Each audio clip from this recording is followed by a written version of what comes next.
Up in Grand Lake Stream, I was born there and grew up. That's where my mother's family was from. Grew up in a different era, right at the end of an era of horse logging and lumber driving and all that. So I grew up in the camps. Even when I started grade school, my brothers and I had to be shipped out of the camps and boarded with our grandparents or other friends in town to go to school. Weekends sometimes we'd fly in bush planes that worked for the camp.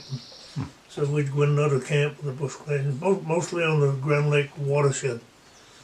All the lakes above West Grand Lake, Junior, Scraggly, Dobson, Compass. So a lot of memories. I can't remember where I left my shoes yesterday. But I can remember details of a lot of things when I was 5 to 10 years old, especially in the lumber camps. You didn't have access to radios was almost new. You didn't have access to TV, electronic stuff, and all the other things kids had. No snow sleds, no ATVs. So you found other things to do. And it was an interesting time.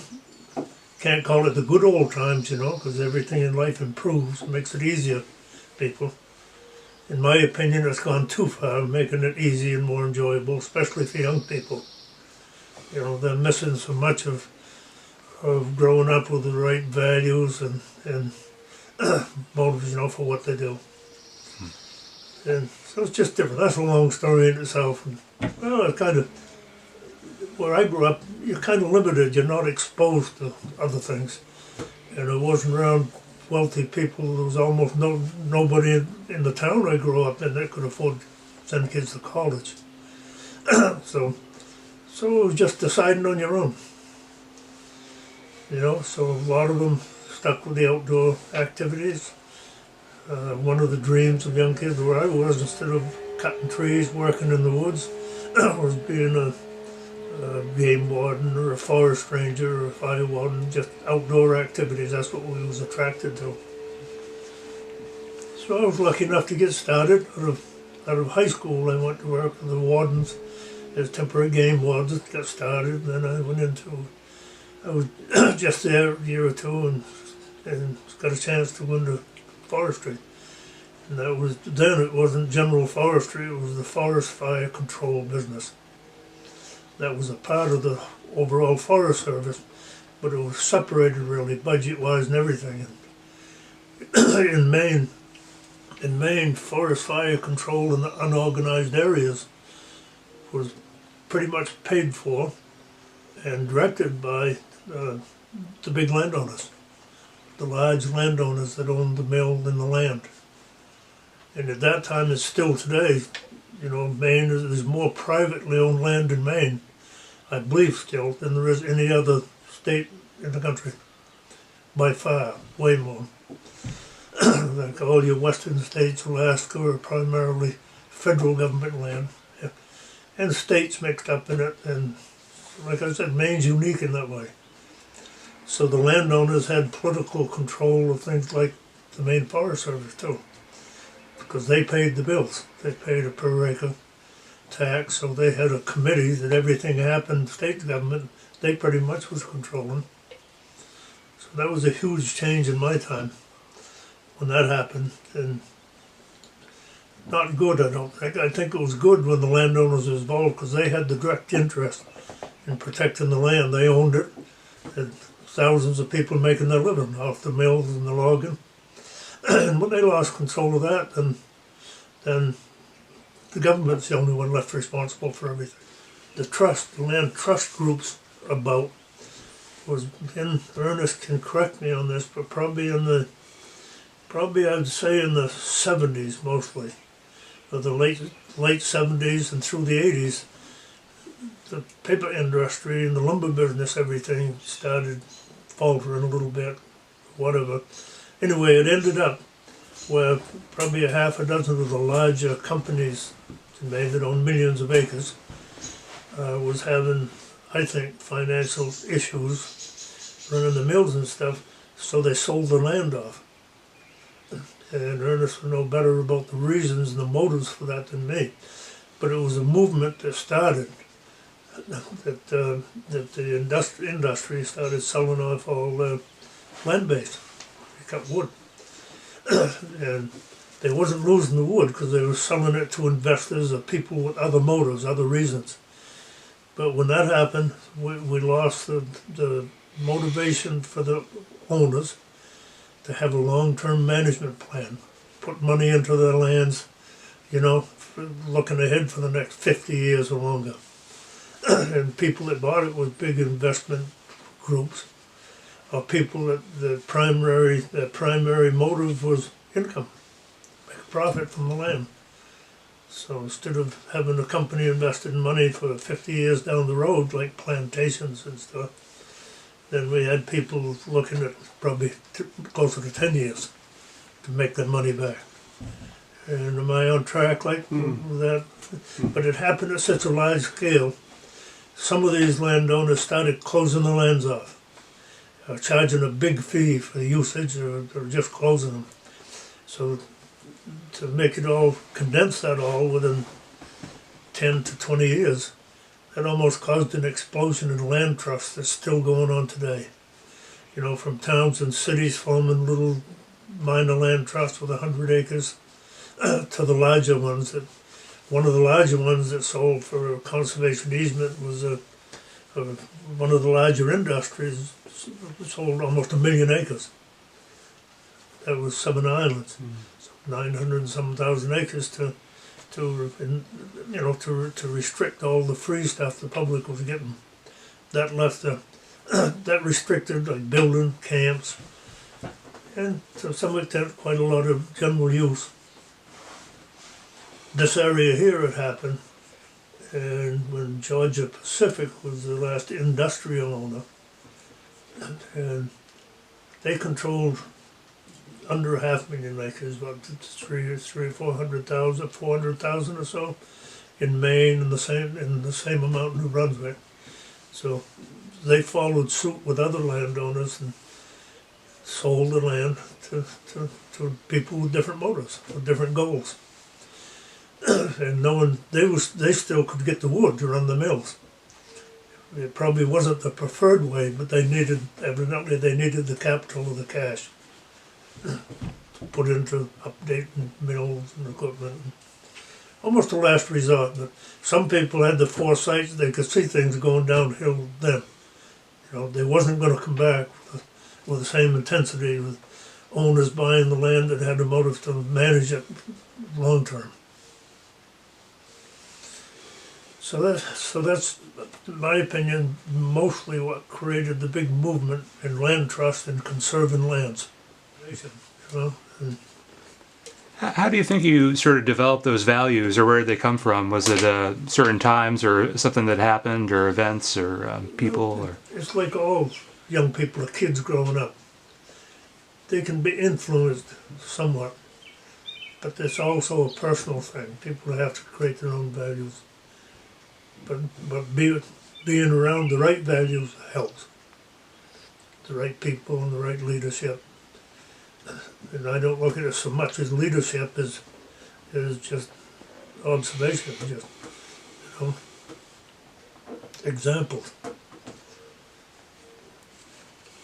Is there an example that sticks out to you, maybe, that you think you could, maybe, I don't know, sort of someone who kind of showed that to you, or kind of displayed that? Not in particular. I feel I created my own values, and I think most people did. They can say, well, this person influenced me, and that one did, which is true. They probably can. Other people. One of my favorite things now for the last 5-10 years has been seeing if I can influence young people in the trapping business. And I've had some pretty good success with that with young people, I think. And I usually give them, you can see I got a lot of traps. I probably give them over half of them or more than that away to kids. I'll get them started with the idea to start it right, with the right ethics and moral reasons to do it with the animals. And I just feel I've been pretty successful. with a half a dozen, maybe closer to a dozen young people. A couple of them, even older people, I think, that took the bait and wanted to go learn and do it the right way and enjoy it. Your friend Ron, I think, is one of them. Ron He's Kelly. having fun. He's Yes. having fun. That's a real gift to give to There's people. a few pictures here of young kids with a, I don't know where they are now, with a, Brad's boy got him here with his first muskrat, 7 years old, and his pack basket on, Yeah. pulling it up. That means something to me. and I've done that with quite a lot of kids, and I just think they're doing it the right way. I got a relative in Connecticut 2 or 3 years ago, married a niece of mine, and he got interested and started doing it up here. And within 3 years, he's one of the better trappers in Connecticut, in the area he's in anyway. He's made great friends with the enforcement people and the biologists especially. And he's been up here and trapped some with me. And I can't take much of the credit, you know, he's doing it on his own, but he's done it with the right ethics and the right morality. And I said, the biggest thing in Connecticut, you've got lots of wild game, but your biggest issue is having so many, you know, people against it, and the danger of catching domestic animals, which inevitably might happen. And I said, do it right and get the support of local organizations and the landowners. And he's done wonderful. He caught, this year was his 3rd year, he caught, I think, 12 coyotes, 14 beaver, and helped the biologist trap 4 bobcats to radio call them. And when they couldn't catch them, you know, I was having trouble. And he's done enough so the wildlife people this year they made him one of the official, I don't know if it requires a license or a permit or not, but one of the animal damage control agents out there. And that's a business by itself that people trappers charge pretty big money to go do that. And he got into it for the totally opposite reasons. He, you know, because he loves doing it, he'd like to help. If a landowner's got to get rid of the beaver or get rid of some coyotes. Producer now with all I used to do, okay, for the rest of them, but I do it more for a hobby now. And I put some beavers on hoops, and that one's tan, but that's an example of beaver that's a method still used by the northern natives all over Canada and probably some in Alaska, because I've been there and visited most of the northern natives from central Canada across Ontario, Quebec, and Labrador. Really? Wow. And I've been in the Hudson Bay, James Bay, Labrador area with them. What do they use those for? They do. That's to dry them on a hoop, because that's the way they're sold for garments. And that the beaver itself, that looks similar to that, was a huge part of development all of North America. One of the original companies you hear is the Hudson's Bay Company, back in the 1600s. So really, that's what drew people, white people, into northern United States and Canada, the fur trade, and everything developed from there. So they was used for their own clothing and warmth, and they always utilized the animals for food. I don't know of any they wouldn't utilize for food in the North Country, the natives. And then when the Europeans come along, there was a market for them, buying them. Before that, they just used them for their own clothes and for food.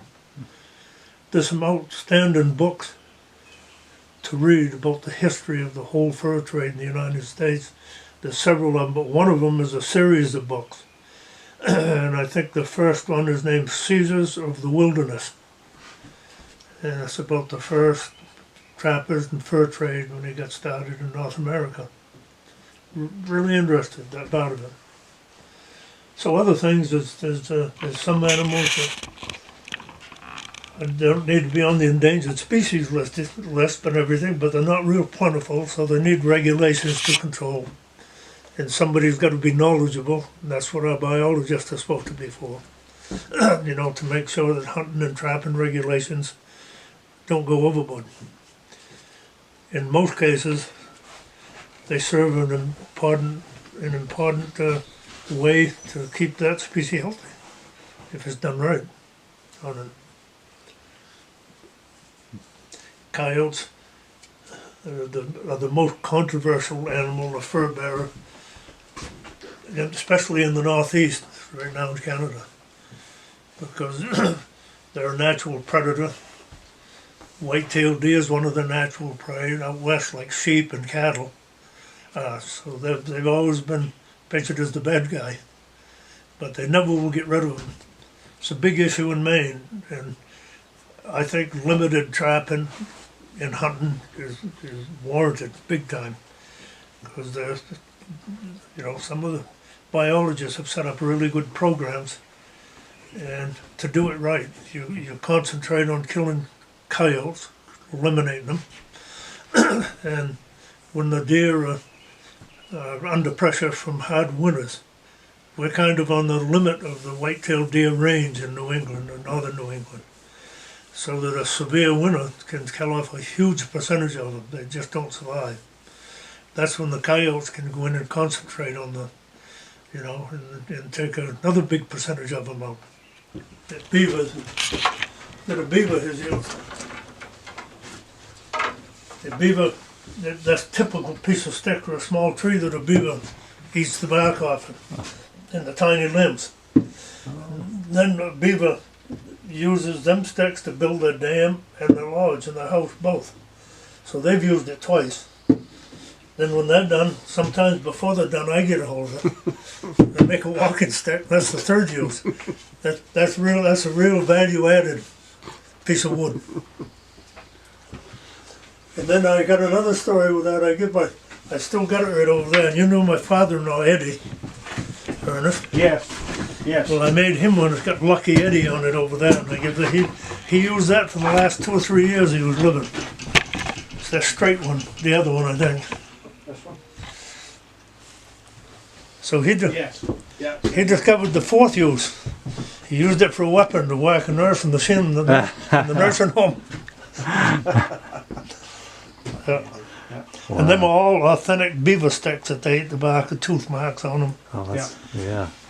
Gives them some character. We've had you for an hour, Roger, so probably we ought to give you a break. Yeah.